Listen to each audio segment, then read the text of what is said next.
Hello, hello. Welcome to everyone. It's good to see the room filling up. It's always manic in Perugia, and I'm really glad you made it to this session, which I think is going to be really interesting. I know there's a couple of conversations happening around news creators broadly, but as I told my panel, this is going to be the best one. Just by way of introductions, my name is Mitali Mukherjee. I'm director at the Reuters Institute for Journalism. We're a part of the University of Oxford, and a lot of the work that we do looks at audiences and their relationship with news, which, as we know, has been changing quite a bit over the last decade and more. So what we're going to try and do in a very ambitiously packed 50 minutes is talk about the work that these three brilliant people have been doing with the intersection of news, content creation, mainstream brands, and then we'll talk a little bit about the prickly questions, and hopefully we will also have space to get some audience questions in. So without further ado, let me go to my panel today. Thank you all very much for making short treks and long treks and making it to Perugia. It's brilliant to have the three of you. We've done it a bit differently this time, which is that we would like to introduce each panelist with a little bit about their work, because I think that's quite interesting. So what I'm going to do is work through what each one of them have prepared to present to this gathering, and then we'll take it from there. Nicolas Copano from Chile, welcome. Thank you.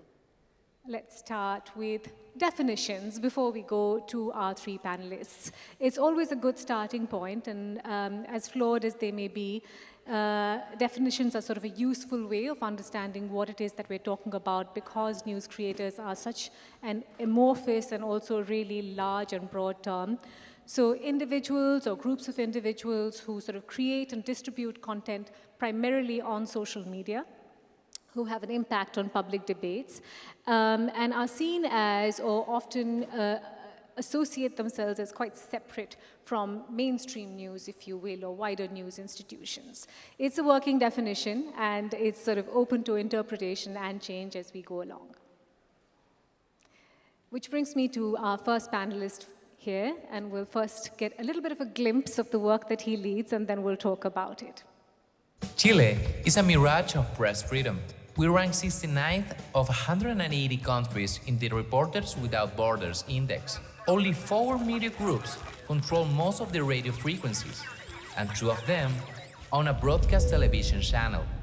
In 2019, Nicolas Copano traveled to CNN in Atlanta and was captivated by the small breaking news room where a single operator managed special transmissions. When he returned to Chile, he brought back a bold idea: capturing news using gaming graphics cards. He built his own video studio and went viral on social media during the pandemic. He became a news DJ.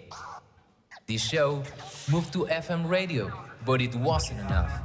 With a team of 20 people, he launched Turno, Chile's first streaming channel, broadcasting live 5 hours a day, Monday to Friday, from 8 a.m. to 1 p.m., delivering interviews, panel discussions, commentary, guests, and segments that spread across YouTube, Instagram, and X. We don't just have followers. We have emotional shareholders, people who pack theaters to watch our live performative journalism show, which in 2025 generated more than 105 million views and 5.6 million real interactions, with 100,000 YouTube subscribers. With a work method based on technology, methodology, and clear goals, appealing to the brain, the heart, and the wallet of the audience, we have become a leading reference in Latin America, generating income from direct subscribers, sponsors, special events, and YouTube ads. Turno is Chile's first streaming channel, or as we say, the best streaming channel in Chile. Thank you. I don't know if I stole your line or you stole mine. We seem to be using the word best quite often. But Nicolas, welcome, and thanks for making time for this. I think we're at a point where audiences have grown quite accustomed to the news creator relationship or sort of engaging with news there. What would you say has been kind of the most fundamental or biggest change in the last few months for you as a news content creator? What's changed, either with the platform or with the audiences or even with the environment? The principal phenomenon I see in the scenario of news creator, I see changes between the use of television. I see a change in the form of consume news and others because the app of YouTube Live is interaction directly with the audience and generate the phenomenon in Latin America based on the size of the markets is go for the radio. The classic mood of go to news radio is changing to YouTube live podcasting. And this format in Argentina or Mexico goes to this direction and created collectives of news creators, no? And go to the ads or the formats to connect the people with big brands today. And the phenomenon of live podcasting is unique in South America. It's so interesting. And go to directly the consumer is catcording in a format of cable systems. No? Fascinating. So more collaboration in terms of looking at advertising revenue, looking more keenly at how to best sort of mine the platforms that you're on, and immediately and always thinking about the audience connection. So there's lots to talk about. Sorry, did you want to add? Yeah. The format of emotional stakeholders is connect with the channel, no? Yeah. And go to sense of lifestyling connect with the format, and today generate political phenomenons in connection with these formats. No? We'll dive into all of that, I hope. Salla-Rosa Grohn is with Yle. She's in Finland, so very much with a mainstream brand, but is a pioneer of sorts who kind of started this idea of what partnership and collaboration actually looks like between news creators and the more mainstream brands. So here's just a slice of the kind of work that they're doing, and maybe we can chat about it while people are looking at some of these snippets, Salla. 10 years back feels like a lifetime. What was the thinking at that point? Well, I've been with Yle Kioski for 7 years, almost 7 years. So I wasn't really in the beginning stage, but at that time, they really wanted to focus on actually Facebook video. And then from there, it has really evolved through all kind of changes in different social platforms. So I think in the 10 years, we have done everything and anything in really all channels. But I think one of the key points has always been that we have recruited people who have social media experience. So we do have people working full-time for us who have, for example, YouTuber background or some creator background, but we do work with people also who are independent creators, but always we would work with a journalistic team. So most of the people who work for us have a traditional journalistic training, but usually come to us when they're quite early in their career, and they kind of grow with us as well as our audiences. But for the past years, we have been working with creators as well. For example, one example that you can see here is actually a farming creator that Yle Kioski produced a series about what is it to be a young woman running a farm, and how kind of EU subsidizements affect their work and everything, but this was on TikTok. Everything you see here is vertical video, but we do all formats. So mainly now we focus on video podcasts and vertical video, but we do documentaries, short documentaries, like really everything. And here are the incredibly talented people that you can see. If you can see the video. No, not anymore maybe, yeah. I can see the video here, so yeah. So sort of culture, intersection, vertical video, and some of it we will talk about, which is sort of talent acquisition, how to sort of make principles meet between a mainstream brand and what a news creator may think about when they think about news. But personally for you, what's been your most moment of the last couple of years while working with content creators, saying, I didn't think of that? Well, I kind of have two different positions. So I work with this, Yle Kioski is a producer, and I lead these incredibly talented people on social media platforms, but I have also done research about creators, and actually this was already in 2022 that I was doing a fellowship at the LSE Polis, where I published a paper about what we can learn from influencers as journalists. And maybe the aha moment for me is that while I was doing my last research, everyone thought I was crazy, maybe, or like kind of, especially like outside Finland, everyone was like, yeah, it's nice that you're doing this, but it's probably not going to be a thing. And now, of course, we see that it is a thing, and sometimes it's nice to predict right, yeah. Did you do a vertical video about that one as well? Emilio Domenech from WATIF Spain. Welcome, welcome. Thank you. First, we've got a video about you, from you, with you sat here. Yeah. Hello, Perugia. I feel like that scene in Jurassic Park where John Hammond speaks with the DNA, but here I guess I'm speaking to myself. Hola, Emilio? It's here. I don't know where you are, man. It's literally here. Okay. Now, let's get down to business. What If TV is a live current affairs show broadcast twice a week on YouTube. 1 hour every Tuesday and Thursday morning, covering news, politics, technology, and culture for a Spanish-speaking audience that has grown tired of shouty partisan media. The show is produced by a 6-person team, and the format is built around 3 deliberate choices. First, we go live. In an era of AI-generated content, a real broadcast, reacting in real time, in conversation with the audience, is one of the most powerful signals of authenticity a media brand can send. Second, every episode becomes raw material. Short clips engineered for algorithmic feeds, newsletters, social content. We are present on every platform, but our foundation is an own email list, so no single algorithm holds our distribution hostage. Third, beyond the show, What If produces events, branded content, subscription, and panel discussions. Revenue streams designed from day one to be diversified. The result is a media company that operates with the agility of a content studio and the editorial standards of a newsroom, serving an audience that wants clarity, not noise. Welcome to What If TV.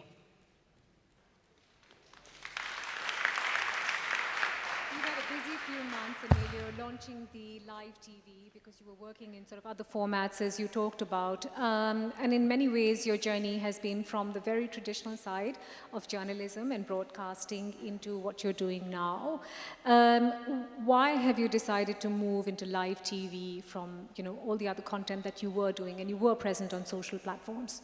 Well, I think one of the best examples, we have it right here. I think Turno was one of our inspirations. Also, what is happening in Latin America in general, when you see in Argentina, they have also a lot of live broadcast streaming initiatives that have destroyed TV, like traditional TV in a way.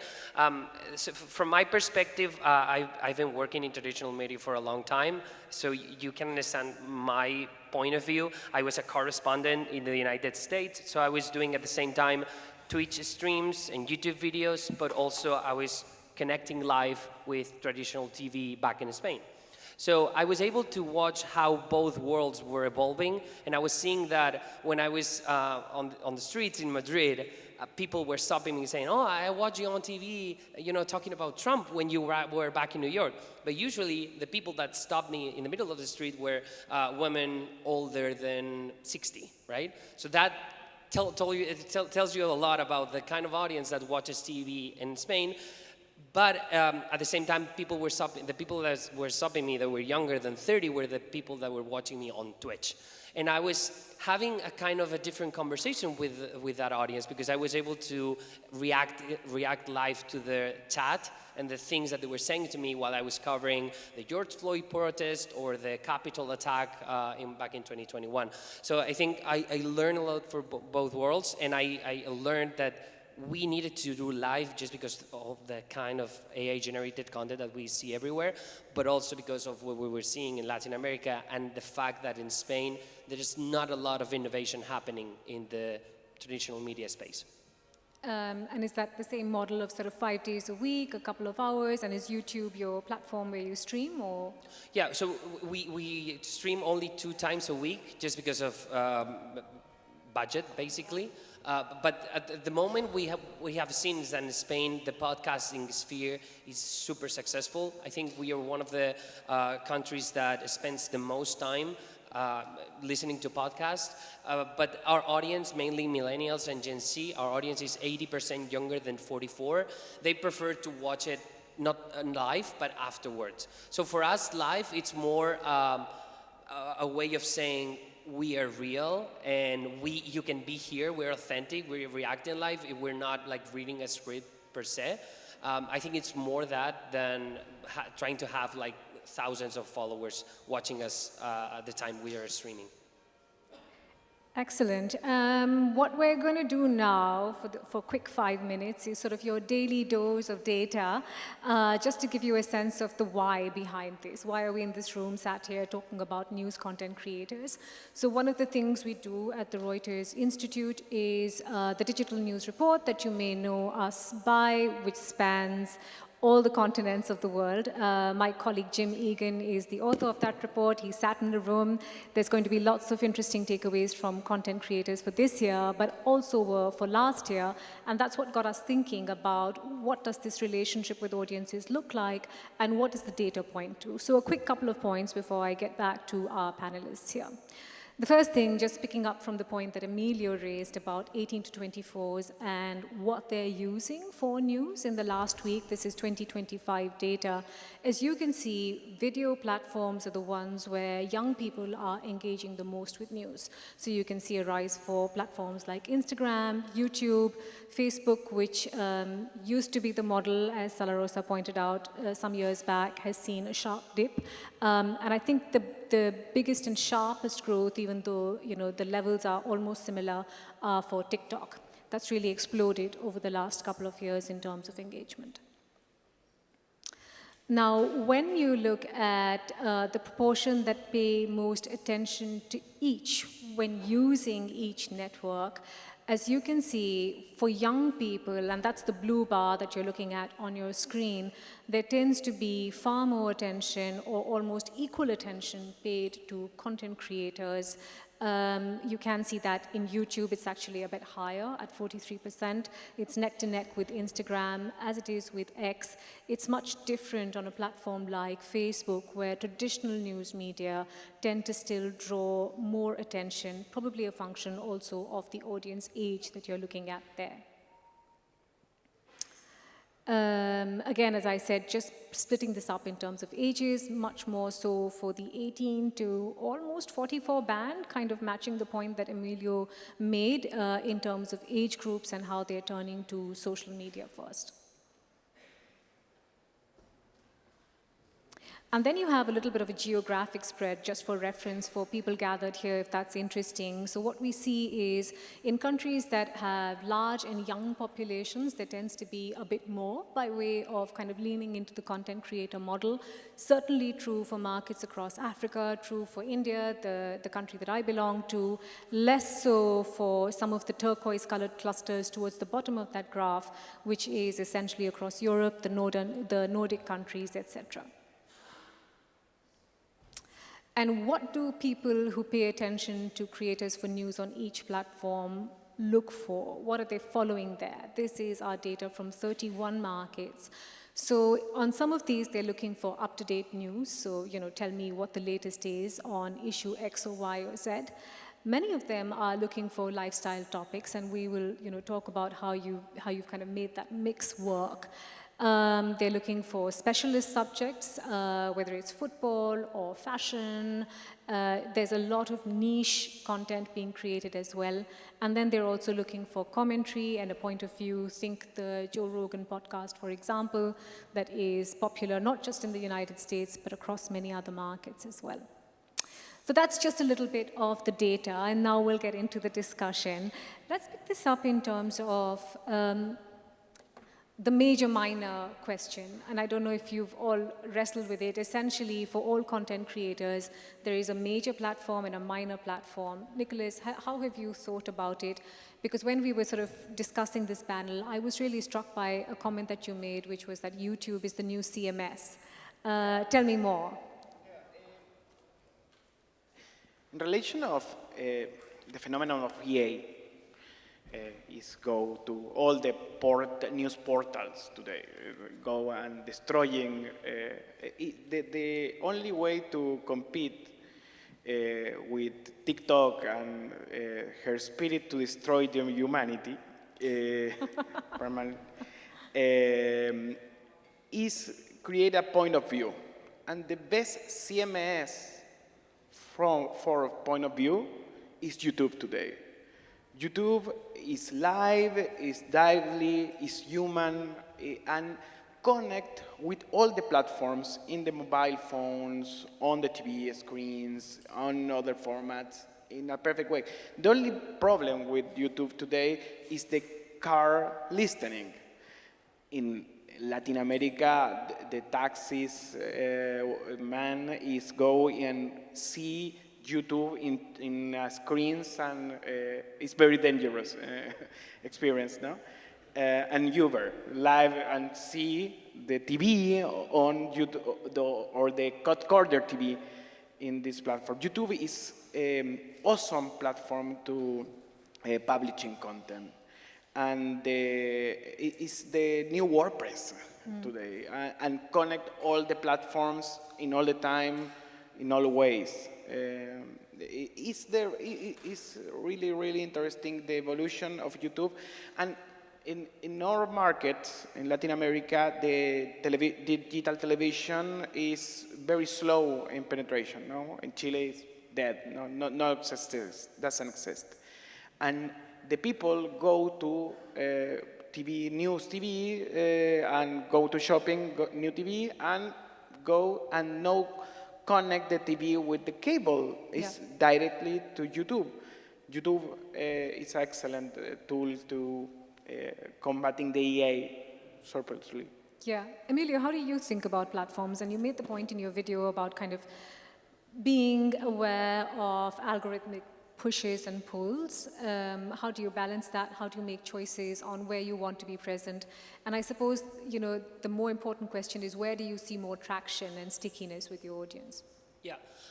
So for us, every time we write a script, we're already thinking about the clip that is going on social media. So while we're doing a live show, on the script we have like a subtitle saying clip. So, you know, the person that is reading the script and is getting ready for it knows it has to stop just for a second, because we know we're going to make a cut. But one of the things that we have noticed is that our audience is mainly on Instagram, and, you know, sometimes they just watch that we have done an interview with someone that is kind of important, and then they flow to the different platforms where we are in. YouTube is one of them. One of the main issues we have with YouTube, I think you just pointed it out, is that unless you pay for YouTube Premium, which is pretty expensive, you cannot listen to it while you have your phone in your pocket. So that's a mess, and that's the reason we have one of the biggest audience on Spotify. And one of the things that happens in Spain, I don't know if it happens in your countries, is that Spotify is more women and YouTube is more men that listen to our podcast. News, For the soccer, the soccer phenomenon. The soccer and music phenomenon. Music for the girls, oh, yeah. Soccer for the guys. Yeah. So that's the way sometimes we're thinking too about how we adapt the titles or the thumbnails. It's like Netflix. Depending on the people, the person that is watching Netflix, the algorithm adapts the different thumbnails that you have. So for us, I think it's mainly Instagram as a way to bring our the community that we have to every other platform. And you know, the clips that we do, just because we're thinking on Instagram so much, they don't work so well on TikTok or YouTube Shorts or Twitter, because I think this is something that happens to you too, right?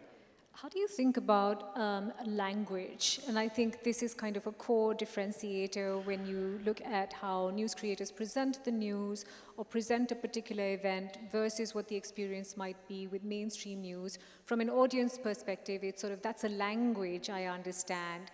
How do you think about that when you're writing your scripts, when you're creating your content? To be honest, I think it's just a matter of age.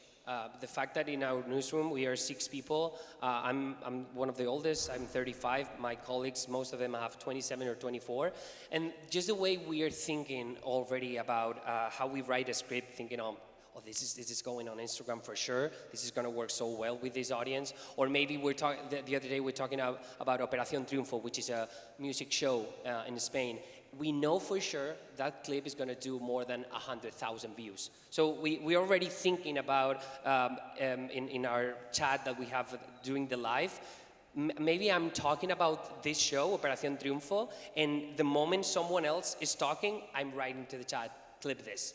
So we have one person in the team that is also it's already working on that clip. And for the other side, I forgot what I was going to say.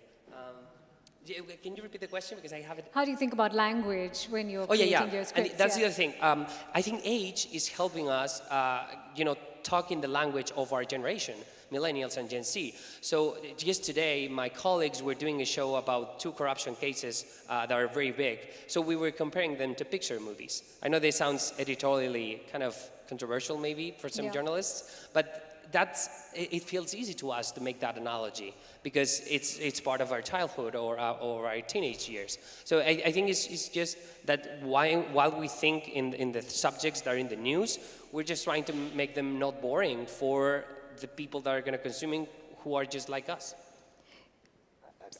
Bringing a point of view is the format is not changing. The format is a church. With clips, no changing the format in non-fiction content. No, the people goes to perspectives and needs opinions and needs explains to understand the reality. No change the format on YouTube, on TV. The difference is. The news show in YouTube is more likely a talk show, a late show, and difference to the newscast with talking head. But it finally is a talking heads format now. Salla-Rosa, you're best placed to sort of respond to that. Is it the same but different but same? On both these counts, actually, a 2-part question for you. One on language and whether you kind of worked with the younger news creators to build a different language, because I know the focus was young audiences. And the other about, there are perils about the individualism in this. I think that's something that mainstream news brands feel conscious of, which is kind of making it about the individual rather than the news organization, where a news organization has certain principles and values, and all reporters, journalists, editors conform to that, understand that, and work towards that. Whereas perhaps for content creation, that individual connect is super important and may rely very heavily on just one individual. Well, it's a lot of things I threw at you. Take your time. First of all, I think the biggest difference, of course, is how do you speak to your audiences? Of course, in news and especially traditional news, you are kind of used to the idea that it's coming from an authority, from up to down. And of course, social media is something which is very direct. It's important to try and feel like a friend more than an authority, to be kind of on the same level, as I would say. And then your question was about individuals? Yes. Rather than companies? Yeah. So, well, I guess no one in our media, youth media, works alone.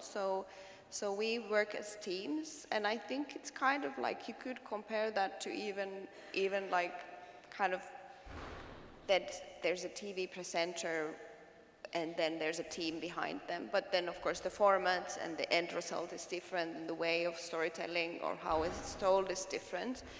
But then again, like, I think we are also like too worried of like if people will leave, because I think people have always changed like jobs, and we also have experience, for example, we do political coverage for younger generations on TikTok. We have done it from 2023, I guess, already. So on that account, I guess we have, at this moment, I think we have had 6 different reporters. Okay. So we do also, like, we are trying out ways of how can we kind of maintain the familiar faces and the formats, but then how can we also change the people without losing the audience, basically. So, yeah.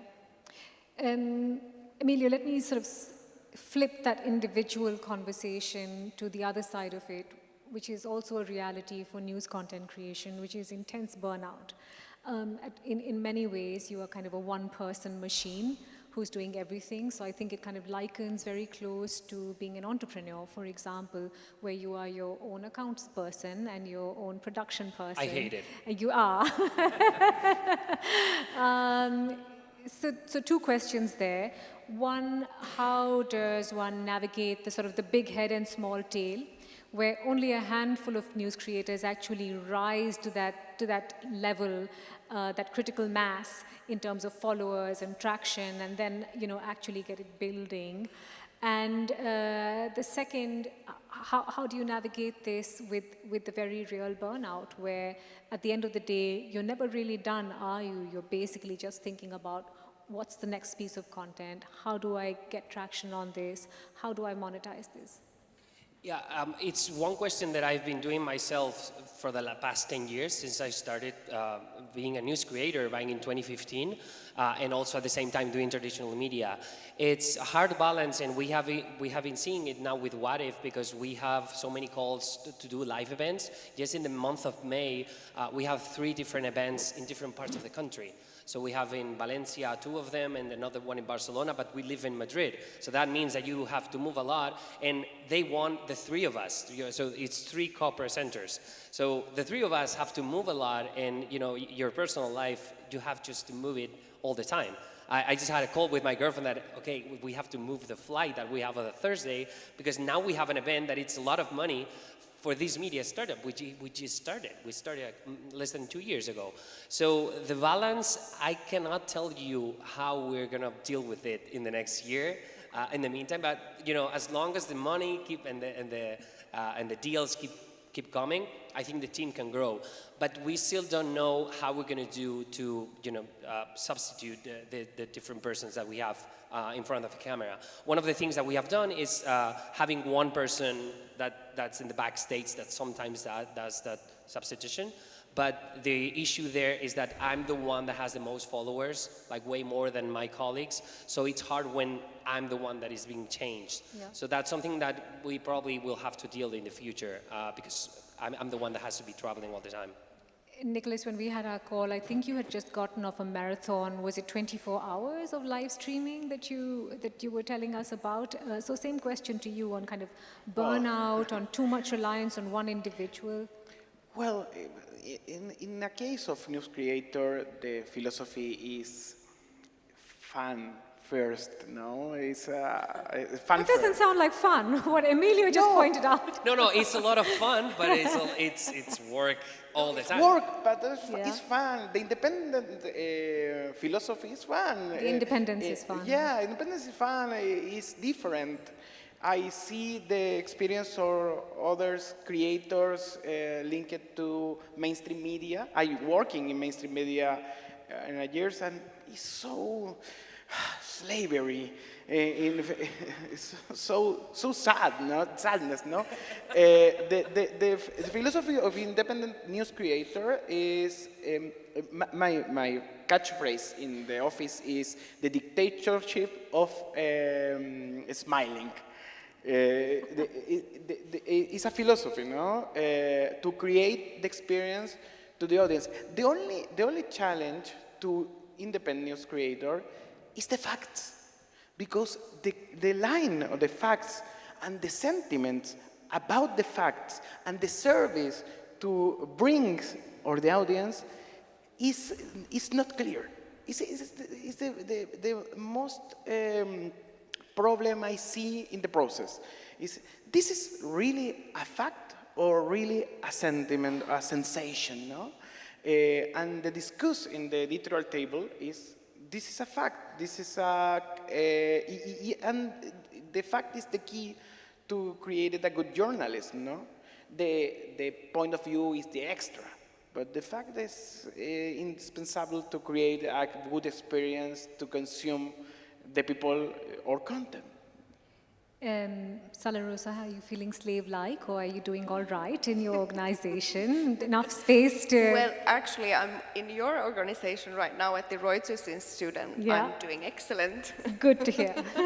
I'm a fellow at the Reuters Institute right now, so just having a study leave from work. But I think there's a really important question here to think about, like, because we know that social media does not sleep, or kind of how to keep the kind of how to keep it reactive and how to react enough quickly and to stay because of course we are a company that needs to obey all kinds of contracts and work time and everything, so it's really a puzzle sometimes to kind of stay relevant and to keep the kind of content flowing, and also make sure that people are really doing all right, not working too much, not working when they do not have their work time, what is the compensation for that? And I think these are really, really, really important questions, and they are not easy questions, and then when you add, for example, online hate to the mix, and how can we support people who are there and who face that every day, this is really a problem, of course. Emilio, there is also, and I recognize the sort of very broad nature of how we describe news creators, there is also the trust question. And there is also the question of how a lot of polarized content is available amongst news creators that is very, very clearly taking one line or the other. Think Joe Rogan, think Candace Kelly, and on both sides, I might add, this isn't sort of a right-leaning only conversation. How do you think as a news creator about questions of trust and impartiality? So one of the things that we have seen in Spain, and I think is happening also in the United States or maybe Latin America too, is that the sphere of news creators is dominated by opinionated people. The report that you guys released in December, I think it was, when you saw the list of the top 10 news creators, 9 of them were hard right-wing, which that gives you a picture and of... very often male. Yeah. And the thing there is that how can we enter there? It's very hard because as happened in the States, and a lot of people would know about Ben Shapiro or Richard Spencer, all these guys that grew a lot, a big following back in the day in YouTube. Now they are the emperors of YouTube. So for us, the strategy is to try to not be opinionated or be too opinionated about the news. And our approach is more about the explaining, which is already invented. It's not something that we're doing, it's not something new exactly. We're just trying to adapt the language, as I was saying before. Can you give me an example from recent times of a news event and how you tried to contextualize it specifically for your audience, keeping in mind the metrics that you just pointed to about impartiality or retaining that trust? Let me think about that. I mean, one of the examples I gave you before is about how we compared two picture movies to 2 corruption cases. Yeah. And it's just about, going through the facts and trying to make an analogy that is fun. What we have been seeing in Spain for a long time is that traditional media is focusing on what this politician is saying about the case and how this other politician is responding to what the other politician said about the case. Yeah. We have a specific name for that kind of journalism back in Spain, and it's something that we know know that our audience is sick of it. So whenever we ask ourselves if we are covering a subject or we're covering a specific fact, we ask ourselves, is this going to be important 6 months from now? This is something that a journalist told us some weeks ago. We have been applying it for a long time, but for us it's something that you said at the beginning, is how do you make your audience make the moment, right? How do you make them be reflective, to reflect on the news and try to understand them better? I think it's just a matter of giving something to our audience that is going to make them think, more than give them something so that they know they're in the correct party or they have the correct enemy, which I think is how the media has been working for a long time. Okay, so I think we've got some common threads here between news creators and the mainstream media, which is the urge to tell the news, the urge in the best case to be impartial, to provide context, and I think underlined several times to listen to the audience, isn't it? Because that's ultimately who all of us should be working for if we are in journalism. So this was a rough title, News Creators and Mainstream News Brands, How to Get Along and Not Hate Each Other. Some of you have been on the other side and are now news creators. Some of you are still with traditional media and are reaching out to news creators. Let me start with you, Nicolas. What would a good, fruitful partnership with a mainstream news brand look like for you? Or is that not something you would want to explore? Well, the problem today with the mainstream media is, I am a fan and working at CNN and other news organizations. The principal problem with the mainstream media is the hardware. It's so big, and today these collectives or these news creators use the EA to create experience or content in a velocity to news organization doesn't exist. Sorry, can you say more? When you say hardware, do you mean the medium, as in being on television or print, or do you mean just the speed of getting things done? Television or print? Print. No, it's so sad visit Europe and see the same phenomenon in the kiosk. No, I see the dynamic of the produce company of the 90s in these news creators or figures. No, there is a micro produce companies. No, and today the key is this: the distribution. The big brands of news and the mainstream media generate brands to distribution in big space. But in the intern of organization doesn't exist the philosophy of execute good questions, no? And today the problem on mainstream media is the phenomenon of EA, the velocity, and others. The news creators hacks the new scenario. I see competitors, principally. Potentially competitors, and the end of this competition is go and buying the creator, or buying the brand. It's finally the old tradition of media in Occident. So if I'm reading your notes right, you're essentially pointing to sort of some fundamental structural issues, but also that you believe it's not a dialogue of equals. There's a power dynamic here. Yeah, it exists the editor of the editor of the editor in organization. In Turno, the philosophy is 6 p.m., all the team connect and created the content of the next day. 20 people in a Google Meet is craziness, but functionally, and created the experience, no? The focus is the experience, not the brand, not the legacy spirit, is the context and the experience of our audience. Is different size, no? I see problems in traditional media because the technology is so speedy to change, and the AI is a really phenomenon.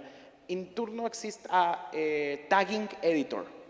It's a new format, no? And the tagging editor is all the time changing the tags and with softwares to create a better distribution of content. Right. The distribution is the key. It's good, the distribution of the mainstream media, but the philosophy of TikTok is the new guy is growing and created our audience is different now. A tagging editor, interesting. Emilio, a quick comment from you, and then I know Salla-Rosa is sort of all eyes on her because she's done this. Yeah, so I don't want to be condescending against traditional media or mainstream media, but what we have seen in Spain is that on TV, and I was watching Rai Uno last night, and I was saying that I was seeing that it's very cheap to do a TV show where you just give 5 panelists a subject to discuss, and they just scream at each other. That's very cheap, and it's something that has been happening in the news for a long time, just because they have to fill all this content for 12 hours straight. So I get it. But what we have seen is a descent on how young people are interacting with traditional media. So our traditional media is going to exist, and we need it to exist. If there's no traditional media, if there's no mainstream media, there's no deep investigation, there's not the work that has to be done about trials, corruption cases. That's something that is happening in Spain, and without it, we wouldn't be able to cover most of the news that we cover. So that's an essential relationship that has to exist. But at the same time, we think there's an opportunity there to tell the news in a different way. So that's where we fit in, I think. We do some of the journalist work that we do is original. We do our own reporting sometimes, but it's just a 6-person team, and we have to present the show 2 times a week. So it's impossible for us to do all that reporting by ourselves. So that's the way I'm thinking. Traditional media is going to exist. We need it to exist. I think it's essential. I pay so many different media outlets, but I think they have to stop seeing us as aggressor or like a competition that is playing unfair. I don't think we're playing unfair. I think we're just different. Salla-Rosa, I know in conversations you've pointed out how this is very much a case-by-case basis. It really takes a lot by way of building that relationship. But for those in the room that are thinking about it and what that partnership could look like, what are the sort of 3 or 4 points that you would guide towards? Well, I think it's important to understand, we mostly hire people for, we try to kind of keep the people that we kind of find, and then kind of combine them with a team that is suitable for their skills. So if the person has journalistic training, then there would be a different kind of a team surrounding this person. But then if the person wouldn't have a journalistic training or experience, then we would back it up with journalistic experience. So basically to make sure how you if a person has very deep knowledge in something, like for example the case which my colleague producer has produced, this farming influencer, farming creator, so then we combine that with journalistic experience. But I guess it's kind of also a question of, do creators want to work with us, basically? Do we have this kind of... Raise your hands! This is but really it's actually a big question of what kind of company cultures we have, how can we support them, what can we actually bring. We have some people who have stayed with us for a long time, and I think one of the main reasons is that they couldn't get this time and stability to do deeper investigations when they would be independent, or it would be more like a struggle. So we know what we can offer, and we are really honest with that. And then of course if it's more like a freelance content creation, like some kind of a pop-up series or whatever, I think it's very important to understand what you can control and what you cannot control, like how much you can kind of agree on the contract, like about advertisement, for example, and these kinds of questions, and what you can't really control, and does the creators' kind of values align with your organization or not? Yeah, that's fantastic. So sort of thinking about integration into teams and making them a part rather than separate, thinking about a cultural fit, and the other point that you raised, which was also super interesting, is finite partnerships. So why don't we collaborate on a specific event? I think we can squeeze in a couple of questions, and what I'll try and do is gather them and then take them to our panelists. There's 2 hands up already on this side, and then a third one in front. If we can get mics to them, please. Okay. Hi, great discussion. My name's John. I'm from the Society of Freelance Journalists. Sorry to sound all commercial. It's a question about money, which we have been touching on there at the end. Just in terms of your startup costs, how did you kind of get going in terms of money and funding? And then now, in terms of revenue streams, how many revenue streams do you have? And if the price was right with a mainstream broadcaster, would you, broadcaster or journalism entity, would you go for it, or do you actually prefer being independent? Maybe we'll gather a few more. There was a lady at the back with her hand up still, if we can get her a mic, and then we'll take one more and all these questions to our panelists. Okay, thank you. Okay, hi, I am Paloma. I'm from Peru.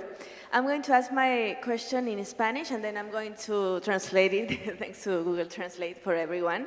Primero era que ahora hablando de medios tradicionales, por ejemplo, hay medios tradicionales que también lanzan sus propios programas de streaming en YouTube. Y aquí el reto principal siempre es que los medios tradicionales suelen tener su posición editorial de que no se emiten opiniones, de que sus periodistas no pueden opinar, sino solo contar lo que ha pasado. ¿Cuál es el reto aquí o qué tan necesario es que en YouTube se pueda emitir esta opinión o se puede crear contenido que genere, que enganche a la gente, que genere comunidad, evitando o tratando de ser lo más objetivo posible? Porque finalmente los que te ven, los suscriptores, te piden, ¿no? Te piden, dame lo que opinas, dame lo que piensas. Can I ask you to sort of do the translation? There's one more person I'd like to get in. I'm going to make the translation. Yeah. Well, traditional media are also launching their own streaming programs on YouTube, but traditional media typically maintain an editorial stance where their journalists don't express opinions. How necessary is it to have opinions on YouTube, or is it possible to create engaging content without sharing personal views? Okay, and then a final one, because I promised her, the lady at the back with her hand up, if you could give her the mic. Hi, I'm Fatima, and I'm a media development practitioner. And I guess my question is to all the panelists. Have you faced hate from audiences about the content that you are producing, and how did you maneuver that, I would say? I come from Syria, and this is happening a lot at the moment, and it's pushing back basically content creators or even journalists to speak about politics in general. And also, perhaps I would like to add on the point of like, what would be the added value that we are providing as like journalism background? What is the added value that we are providing to influencers, if we want to call them, that get, for example, branding collaborations that are way more profitable than us? Thank you. Super, thank you. So this is the moment on your shows when you have a 60-second countdown. Emilio, if you want to talk about early costs and would you sell out if you got a good price? I'm going to try to be very fast. We did a funding round of 200,000 euros back in 2024. So I can say that this is going to be our first month in the green, and we're going to be starting to be sustainable for the next few months, which is very new for us. Well done, that's exciting. I think one of the most important things that she is asking as well is, what can we do as news creators to have those editorial standards? Well, the fact is that the ontology that we have as journalists, at least in our team, has made it possible that a lot of brands and institutions are trusting us to do branding content that they wouldn't do with regular influencers or maybe opinionated influencers. So that's the jump that we have been able to do in the last few months. We were in Mexico with Save the Children not long ago. We're doing collaborations with Google and big tech companies sometimes, with just editorially branded content that they think we're going to do well because they know we have this journalistic background and they know how we approach the subjects that we do in our live stream. Salla-Rosa, a quick final word from you. What's in it for news creators to partner? Is it the brand? Is it the financial stability? Is it something else? And does it always have to be opinion? I think there's a lot of things you can actually say without kind of being too super opinionated. Like you can share things about yourself which would not make you kind of biased straight away. I could do a lecture on it because this is related to my previous research, so talk to me and I can talk more about this. Thank you very, very much, all of you, for making time, for being so generous with your learnings and for sharing with the audience. The good thing about Perugia, I always think, is that you if you keep walking up and down this strip for about 30 minutes, you will certainly see our panelists there. So grab them and have a more detailed chat. Thanks very much for joining and see you soon. Thank you.